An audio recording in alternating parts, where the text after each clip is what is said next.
Hey guys, welcome back to Disrespect Disc Golf. Today I'm going to be taking a look at the Trail from MVP. Let's get right into it.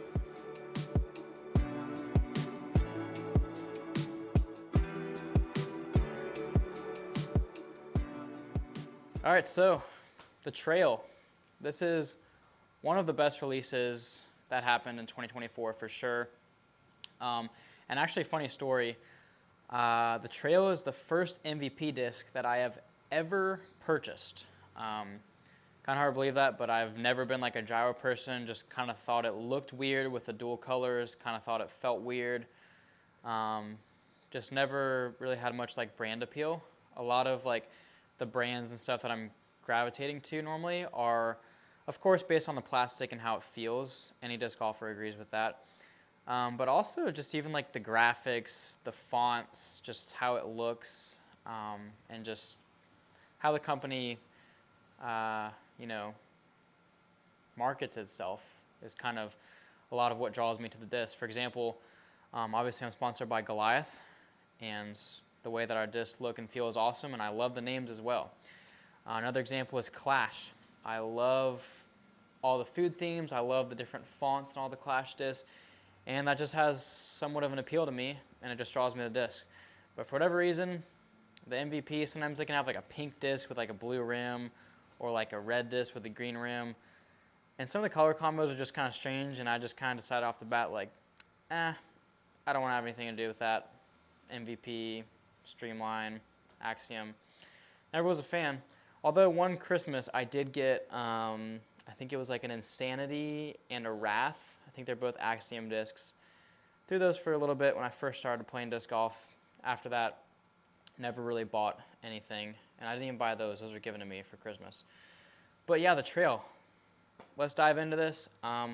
Both of these discs, the red and the white, are both in the Neutron plastic.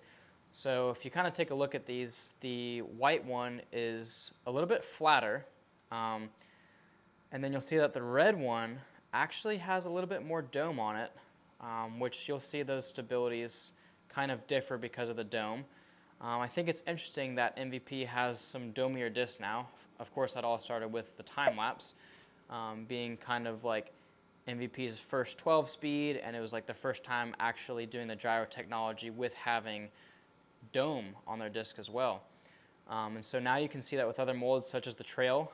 It's a 10 speed, 10.5, -1.1 are the flight numbers, and it is a straight flyer. A lot of people like it because they can push a lot of distance with it, but still get that control from a fairway driver. So it's great for tunnel shots, or any type of shot that's just like dead straight. Slight turn, slight fade. It's a money disc. And, I was like, well, maybe just for my pride and reputation, I should just, never buy an MVP disc so I can just say, hey, I've never actually bought one. But I was like, man, this disc seems really cool, actually, and it just drew my attention. And this disc actually does have some pretty good color combinations, in my opinion. Obviously, the white and black is really cool, plain and simple, and then the red and the black also drew my attention. The white and black is pretty like opaque. You can't see through it at all. But then the red and black, the red is actually like a slightly transparent. You can't see through it, but it's not quite fully opaque. But yeah, the stabilities in these, you'll see that both of them will hyzer flip up.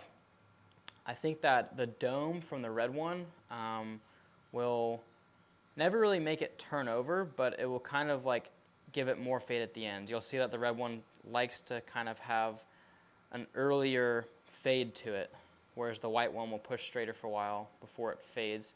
Some of these shots aren't the best examples. I know some of these shots were in the wind, things like that. But overall, I was really pleased with the Trail. I'm a type of player, personally, that loves to throw hyzer flips, and this disc is great for hyzer flips. Most of the shots I released it on when I got it, I'm throwing on hyzer, whether it's in the woods or whether it's in the open. That's my preferred angle release. Threw it on hyzer, popped up. I think sometimes they drift, sometimes they don't, depending on if it's nose up or nose down. But yeah, the white one is a little bit more understable because it's flatter, and then the red one is a little bit more overstable. But still, they're both neutral discs still. I'm not going to call the Trail overstable or understable because the Trail is a neutral disc in and of itself. We got both trails here. This hole is up and to the right. A little bit of wind out there. Gonna hit these flat and see if they'll drift to the right. I think this white is just a tad more understable than this red one. The white's a bit flatter and the red's a little bit more domey. So do the white first and then the red.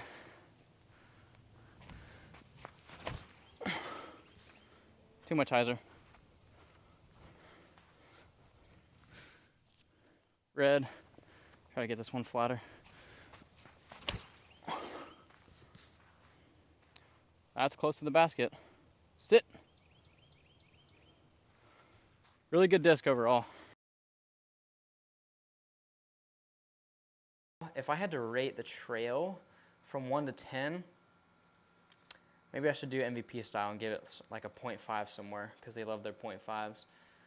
I would give the trail an 8.5. I still think it's a little weird for me just because I'm just not a big fan of gyro and just kind of that two different plastics for my hand feel. It's just a little bit weird for me personally. I've yet to try Streamline, but I imagine that Streamline would be pretty cool because they don't have the gyro. But overall, yeah, 8.5 out of 10 for the trail. It's a great disc. It's great for beginners, amateurs, and pros, any skill level. For pros, it's going to be like a big bomber turnover, probably even a roller for some pros. And then for amateurs, it's a great distance driver. It's going to be more reliable and give you more fade if you're an amateur. And overall, I was very, very pleased with the disc. I'm not bagging it though, I will say that. I think I have like 34, maybe 35 discs in the bag, which is a lot more than most disc golfers. I don't see a slot in my bag for the trail. I currently have the Arc from Goliath, which is like a 9-speed. And then I have a really flippy Wraith for an 11-speed.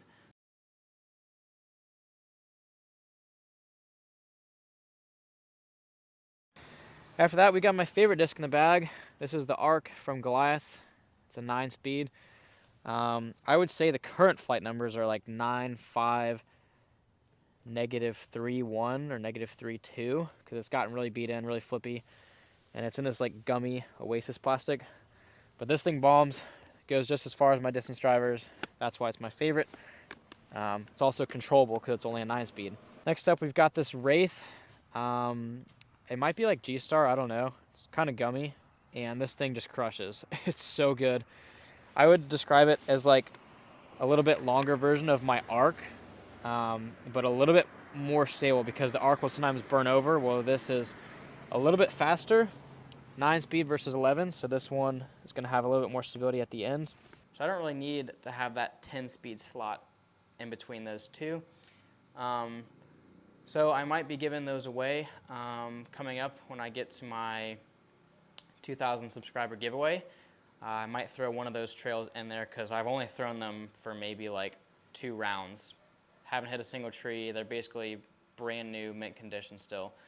So hope you guys enjoyed my review on the trail. The Neutron plastic was nice as well, so I did like that. And I was very, very pleased with the flight of it, and I don't think the price point is too bad. It's pretty average for what MVP usually goes for. Yeah, go to your local retailers, pick them up. I'm sure they're on Infinite Discs as well. The trail is definitely a staple in a lot of people's bags for a good reason. So that's going to be my full review on the trail, 8.5 out of 10. It's a good disc for sure. Catch you guys in the next one. Don't forget, like and subscribe.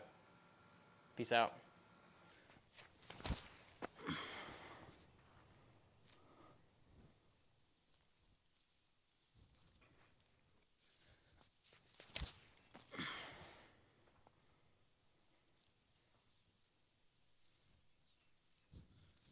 Tailwind, trail wind.